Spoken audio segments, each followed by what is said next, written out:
Karibu tena katika hesabu zetu za hasi na chanya, darasa lingine tena, siku nyingine tena. Leo ni Jumapili. Hebu tupite kidogo katika maswali haya.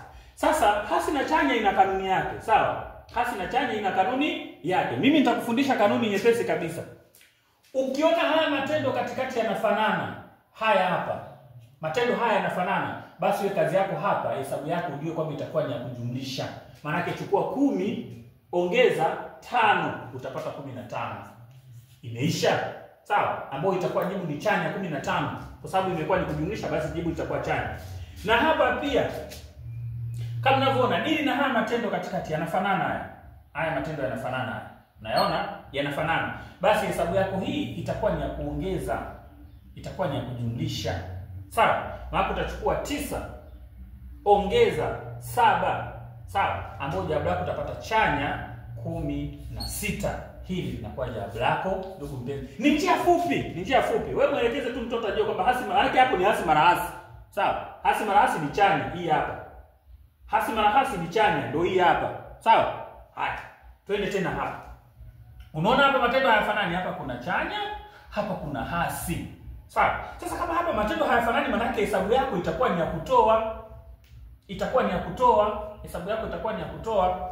Kwa nini hesabu imekuwa ni ya kutoa? Kwa sababu chanya mara hasi, jibu ni hasi. Kwa hiyo hesabu yako utatoa, utachukua ile namba kubwa utatoa na namba ndogo. Sawa? Namba kubwa ni 10, utatoa na namba ndogo ambayo ni ngapi? Ni 6. Sawa? Kumbuka jawabu lako litakuwa ni nini? Hasi. Kwa hiyo 10 unadaiwa 10, una 6, jawabu lako itakuwa hasi 4. Hili ndio linakuwa jawabu lako. Vile vile hii ya mwisho na yenyewe unaona matendo hapa hayafanani, basi unaweza kaangalia hapa kuna chanya, hapa kuna ni hasi. Aha, kumbe huyu kwa sababu matendo haya hayafanani, hesabu yetu itakuwa ni ya kutoa. Sawa? Itakuwa ni ya kutoa. Kwamba sasa chanya 15 na hii hapa ni hasi ngapi? Ni hasi 5 kwa sababu hasi mara chanya jibu si ni hasi. Kwa hiyo wewe utalipa deni sasa, hapa utabakiwa na chanya ngapi? 10. Kwa nini unabaki na chanya 10? Kwa sababu hii hapa ni kubwa kuliko kile kiasi ambacho ulikuwa unadaiwa tulichokibadilisha kutokana na ile kanuni yetu ya hasi mara hasi.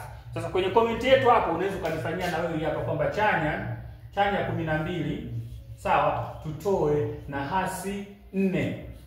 Jawabu litakuwa sawa sawa na ngapi?